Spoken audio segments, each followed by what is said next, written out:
Hello everyone and welcome! Today I'm beginning a short series featuring a recent commission project where I'll be building this awesome Revell 1/25th scale 2013 Dodge Challenger SRT8 model kit into a fully functioning RC car. Now for some viewers who've been following this channel for a while now, you may be having a bit of a deja vu moment as I've already built a car using this model kit, only the one that I built before was purple. The customer wanted basically an identical build to this car, so I was happy to oblige, especially when this build turned out looking so nice.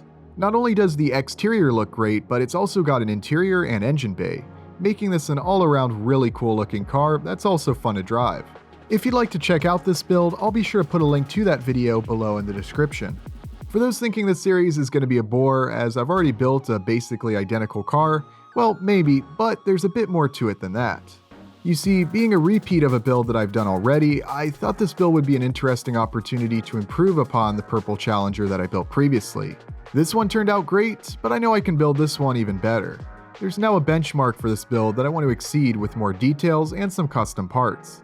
Also, I've got permission to take some artistic liberties with this build, so while I won't be doing anything crazy, I do want to add a few custom details here and there, including a set of custom 3D printed wheels, but more on that later. With all that said, I want to dive right into the model kit that I'll be using. Here's a look at everything that's inside.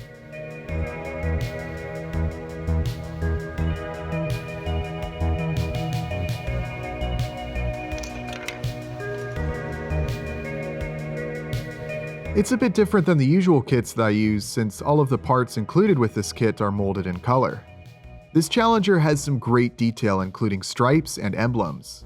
Although it will look even better after painting some of the black trim and grille, this body is nice as it is and would be a great option for someone who doesn't want to have to paint an entire body. Also, another nice little bonus is that if you're using this as an RC body, since it's molded in colored plastic, scrapes and body damage is going to be less visible than if it was a traditional white plastic body painted red. As far as the quality and detail of all the parts, everything looks really nicely detailed overall. There are a few imperfections and mold lines on the body, which normally if the car was going to be painted I'd remove, but I feel like they're subtle enough that I don't think anyone buying a pre-painted or molded in color body like this would really be bothered with. Whether you're a beginner or just don't want to have to paint the car, I think this kit is a great option. But with the model unboxed, let's start assembling the chassis. Just like the purple Challenger before, I'm using a FPUC1 chassis. I'll put the link below in the description. The FPUC1 has a ton of different options for adjusting the wheelbase and width, allowing it to fit a large variety of bodies. This is very helpful, though it will often take some time to set up the chassis and adjust it so that it fits the body perfectly. But that's not the case here. All I have to do is simply use the chassis I built previously as a reference to choose the correct wheelbase and width. I started out by partially assembling the chassis as you see here.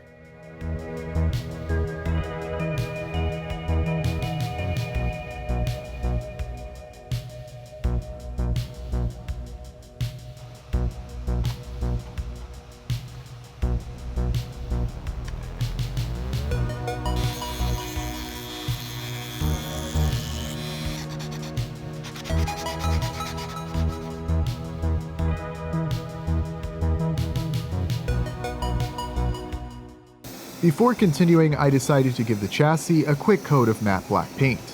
Obviously, this is optional, but I really like the look of a painted chassis, and I think it's a subtle way to improve upon the Challenger that I built previously. After the paint was dry, I could continue assembling the chassis, starting with the rear motor mount and axle.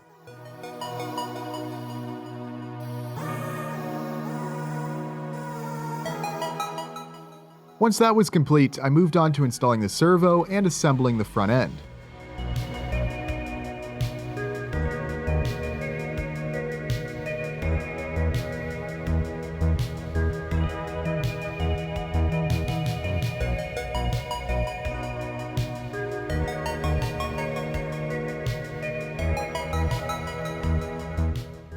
Don't forget to add some Loctite onto those nuts. If they fall off while driving, they are not easy to find.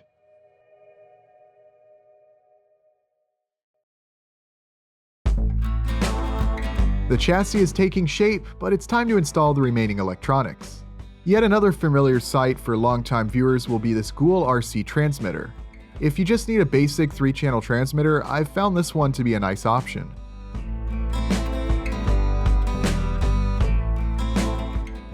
I'm arranging all the electronics pretty much the same way as I did for the purple Challenger, with the receiver in back and the ESC just in front of the motor. There'll be enough room for the battery in the center of the chassis just behind the steering servo. The interior will be cut short and a new floor will be added so that it clears all of the electronics below. It's a nice balance of having the car include a detailed interior, but not having to bury the electronics throughout the car, making building and working on the vehicle more of a pain if it was to include a full-depth interior. I tidied up the wires the best I could, and here's how it looks now.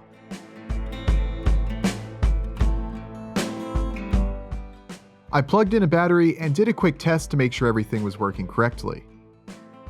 Of course, one somewhat important component is missing from the chassis, and that's the wheels. For the purple Challenger, I modified the wheels that were included with the model kit so that they could be used. But for this car, I'm going to be making a custom set of wheels.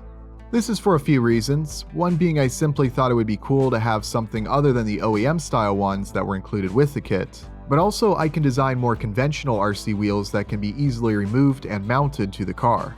This is unlike the wheels on the purple Challenger, which are permanently glued to the axle shafts. Plus the tires are also the ones included with the kit, meaning there's no easy way of getting an identical replacement set if the tires wear out. So compared to that purple Challenger, with this car it'll be nice to have wheels that can be easily removed and tires that can be replaced. I used Autodesk Fusion 360 to design the wheels. I didn't have a specific real-world design in mind while modeling the wheel. However, I had a general idea of the look that I wanted and just sort of experimented a bit with how it looked until I had a design that I was satisfied with. I wasn't going for anything too crazy. I definitely wanted something that wouldn't look out of place on a muscle car, and I also wanted it to have sort of a retro look. The car will have slightly staggered wheels, with the rears being a little wider than the fronts.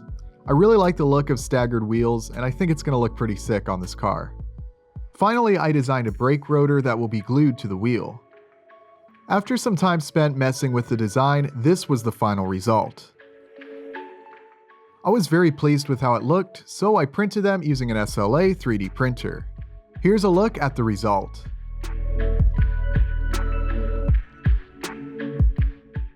I removed the supports, did some sanding, and mounted them to the chassis.